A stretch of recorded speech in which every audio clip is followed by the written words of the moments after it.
Women hate it.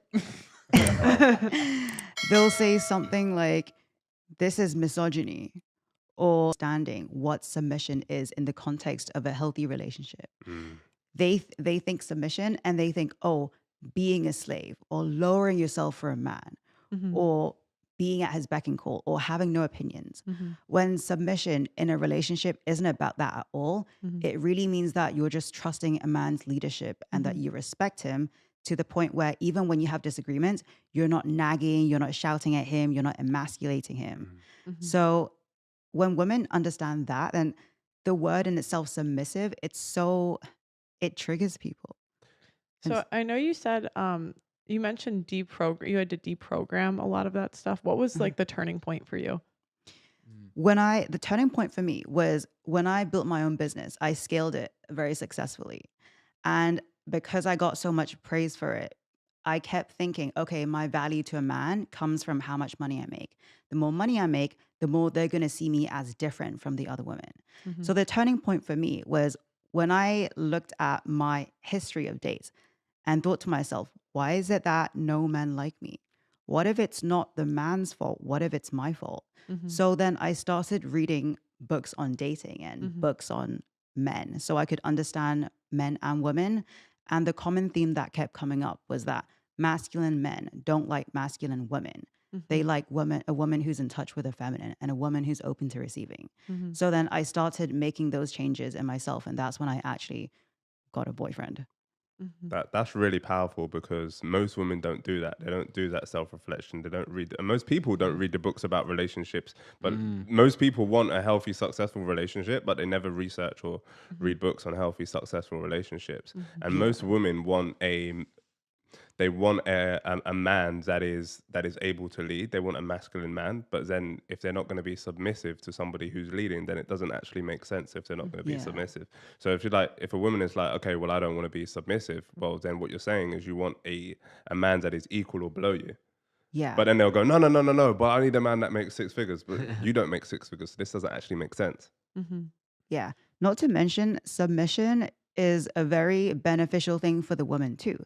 If you're super career driven, if you're making a ton of decisions, if you have to lead a team in your business, don't you want to relax when you're outside of business and let a man handle things?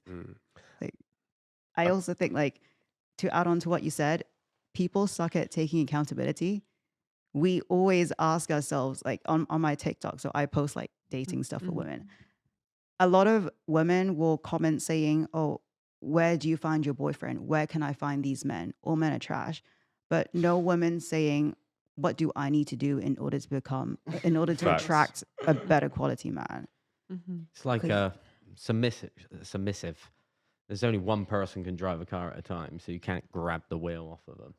So people find it a weird word to use, but only one person can be in control. What do you say to women that say they want an equal partnership? Then you have to deal with the fact you're not going to get the traditional benefits of a man. Like, he's going to want to split the bill. He's going to...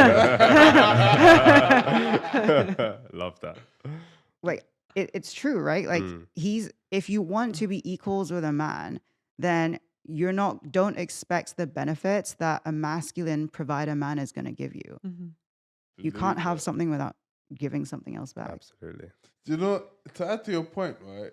Now, I just had a little brainwave and I was like, yo, I can technically build a house, but I don't earn 6 figures a month or 6 figures a year. Not even close.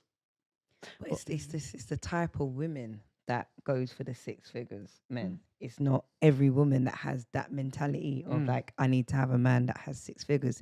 You can get a man that has 6 figures and maybe can't even construct a sentence together. I mean, I think that's what women say, but then you watch who they date and it's a different story. I've seen a lot of girls come on my show and they'll like say something that sounds nice.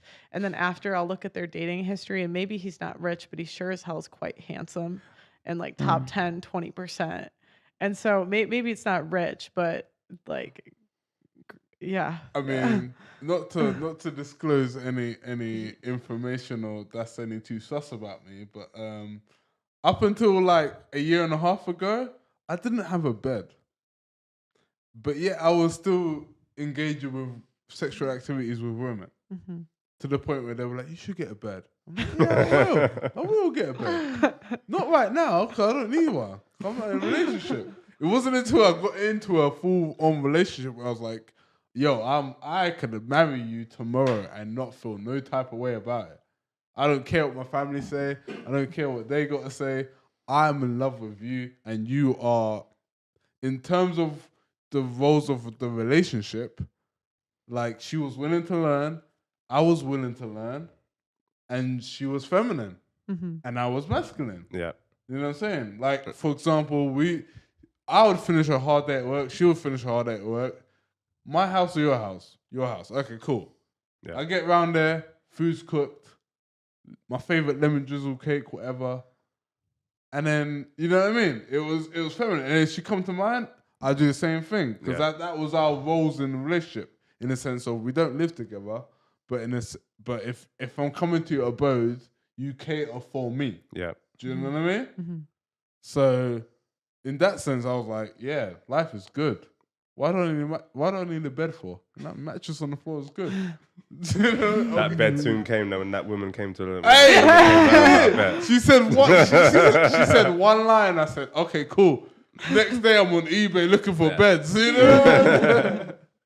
You see, it's that goes back to what I was saying earlier, right? About communication skills. Yeah. You see, a lot of women would communicate things in an aggressive way, which doesn't cater to, for want of a better word, the male ego. So therefore, they're not going to get them. Whereas if she says it in a certain way or asks a certain question rather than makes a statement, then it becomes like, okay, I want to do this for myself and for us rather than I'm being forced to do it by somebody else. Jazz, all she said is, babe, you need a bed.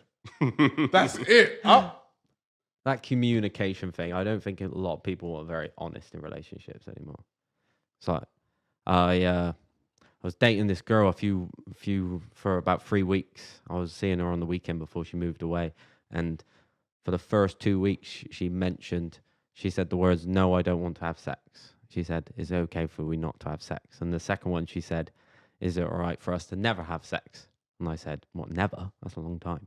So I joked about it. And then the third week, we were more intimate than I thought, but we didn't have sex. And I kept talking to her. And eventually I had a conversation with her saying, like, what would you have improved of me if I could find something out? And she said, I never made a move. And she doesn't remember. As many of you know, I was just banned on TikTok, and we are demonetized on a daily basis on this platform. If you want to help, please consider sending a super thanks below. Every donation helps, and it helps make what we do possible.